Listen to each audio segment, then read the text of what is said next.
Delhi liquor scam అనేది నరేంద్ర మోడీ సృష్టించినటువంటి ఒక రాజకీయ కుంభకోణం. It's reverse political scam. అందులో ఏం లేదంత పట్టితే గ్యాస్. ఇవాళటి వరకు ఒక రూపాయి రికవరీ చేయలే, ఒక్క రూపాయి కూడా రికవరీ చేయలేదు. ఎవరి నుంచి ఎవరికి మనీ లాండరింగ్ అయిందో, ఎవరి నుంచి ఎవరు తీసుకున్నాడో ఎవరికి తెలియదు.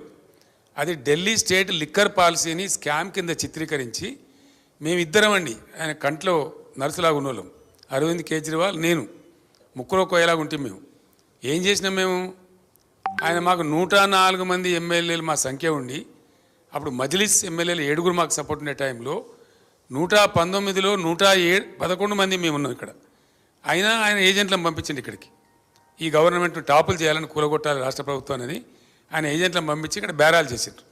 వాళ్ళని పట్టి నిర్బంధించి నేను జైల్లో వేసిన. ఇక్కడ వేయడమే కాదు, ఆ ఏజెంట్లను పంపించిన మూల సూత్రధారి బిఎల్ సంతోష్, ప్రధానమంత్రికి రైట్ హ్యాండు, జాతీయ కార్యదర్శి, ఆయనను పట్టుకరమని చెప్పి ఢిల్లీ సెంట్రల్ బీజేపీ ఆఫీస్ మీదకి మన పోలీసులను పంపించిన నేను.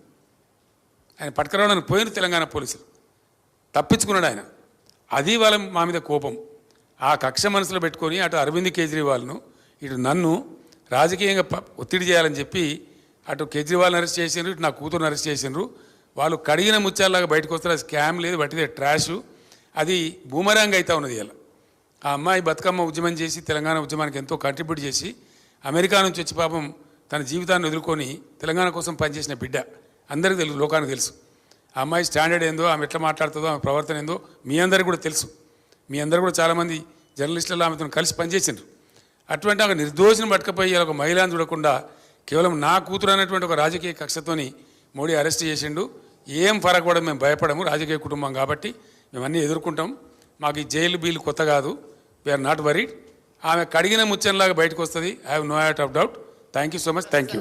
మైనార్టీ సోదరులకు నాది ఒకటే విజ్ఞప్తి, ఈ రాష్ట్రంలో మీరు భ్రమలో పడి కాంగ్రెస్ పార్టీకి ఓటేస్తే వాళ్ళు థర్డ్ ప్లేస్లో ఉన్నారు, అనవసరంగా బీజేపీ గెలిచే అవకాశం ఉంటుంది. ఫోన్ ట్యాపింగ్ కేసులో రాధాకిషన్ రావు మీ ఆదేశాలనే మేము పాటించినాము, మా సొంత నిర్ణయాలు ఏం తీసుకోలేదని సిఆర్పిసి 141 సెక్షన్ స్టేట్మెంట్ ఇచ్చారు సార్. వాడోడా Radhakishan Rao? Who is he? DCP sir. DCP నాకు తెలియదు, నీకు అంత తెలుసా? నీకు ఆయన రాష్ట్రంలో 100 మంది డీసీపీలు ఉంటారు, వాడు కూడా ఒక్కరి పేరు పట్టుకుని నన్ను అడిగింది నాకు అర్థం కాదు. తలా తోకలేని ప్రశ్న అది.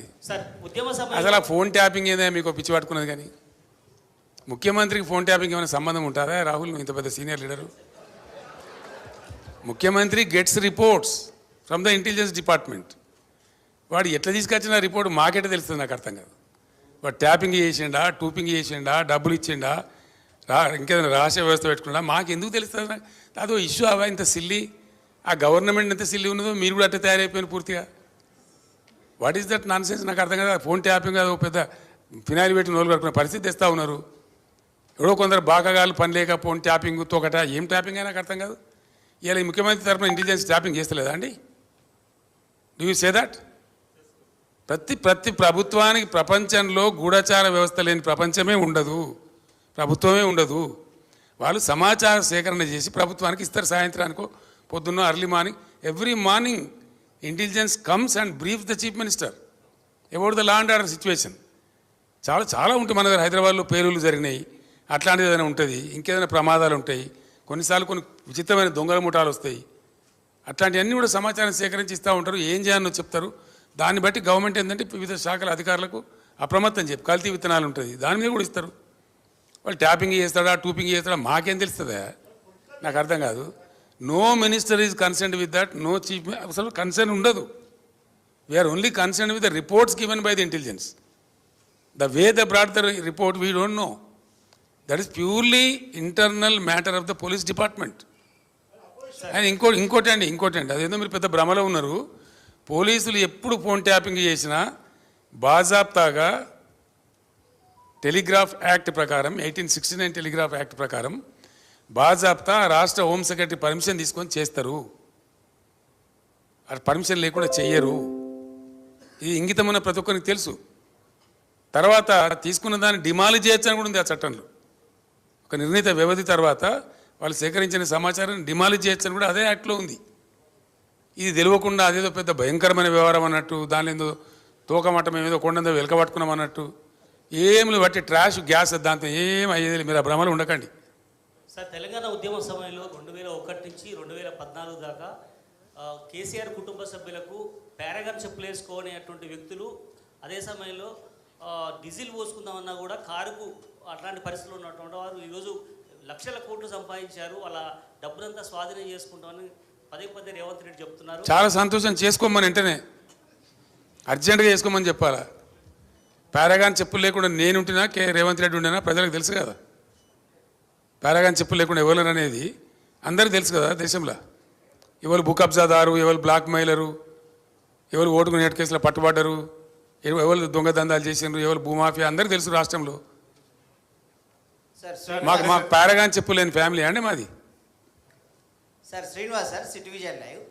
గతంలో రైతులకు ఉచిత ఎరువులని ఒక హామీ ఇచ్చారు, మీరు చాలా సంతోషపడ్డారు, ఆశపడ్డారు రైతులు.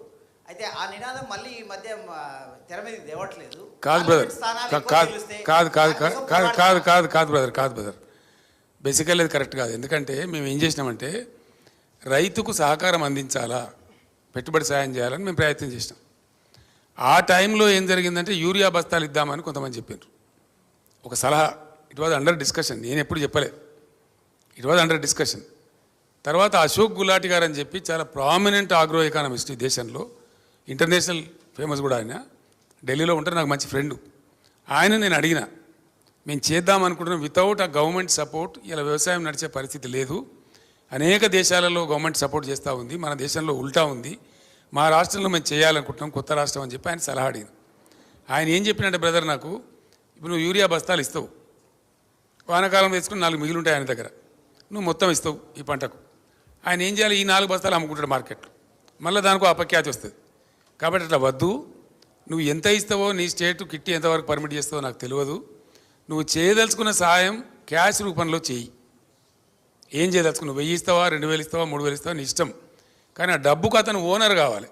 ఎందుకంటే ఒక ఆయనకు విత్తనాలు పట్టి ఉండొచ్చు, ఒక ఆయనకు ట్రాక్టర్తో దున్నించుకునే ఎక్కడికి పట్టి ఉండొచ్చు, ఒక ఆయనకు పురుగుల మందులు కొనుక్కునే ఎక్కడ ఉండొచ్చు, రకరకాల అవసరాలు ఉంటాయి రైతులకు, వేరియేషన్ ఉంటుంది. కాబట్టి నువ్వు ఇచ్చే కాడికి క్యాష్ ఈ బస్తాలు ఇచ్చి మళ్ళీ వాళ్ళు అమ్మేసుకొని, అవసరం లేని వాళ్ళు అమ్మేసుకొని ఇవన్నీ ఇబ్బంది జరుగుతుందండి అని చెప్తే ఎరువు బస్తాలు దానాడే ఫుల్ స్టాప్ చేసినాం. తర్వాత రైతు బంధు పేరు మీద ఈ స్కీమ్ ప్రారంభించినాం. కానీ దీన్ని కొంతమంది చిల్లరగాళ్ళు సోషల్ మీడియాలో పెట్టి బస్తాలు ఇస్తానో ఏమైంది, బస్తాలు ఇస్తానో ఏమైందని, మేము ఇది రైతు బంధువుకి బస్తాలు 2 ఇస్తామని చెప్పినామా? బస్తాలకు బదులుగా ఇస్తున్నదే రైతు బంధు. దాంతో ఎవరికి అవసరం, ఒక ఆయన విత్తనాలు కొనుక్కుంటాడు, ఒక ఆయన పురుగుల మందు కొనుక్కుంటాడు, ఒక ఆయన ఎరువులు కొనుక్కుంటాడు, ఒక ఆయన ట్రాక్టర్ దున్నకానికి పెట్టుకుంటాడు, ఒక ఆయన నాటేయించుకోవడానికి పెట్టుకుంటాడు, రకరకాల అవసరాలు ఉంటాయండి. ఆయన అవసరాన్ని బట్టి ఆ డబ్బును ఆయన వాడుకుంటా ఉన్నాడు. దాని ఫలితమే మనం 3 కోట్ల పైచీలు టన్నుల ధాన్యం పండించినాం, పంజాబ్ను తలదనినాం. మీరు అడిగింది మంచి క్వశ్చన్, అది నాకు కూడా ఇక్కడ చెప్పానని ఉండే, మీ క్వశ్చన్ ద్వారా ఇప్పుడు క్లియర్ అయిపోయింది.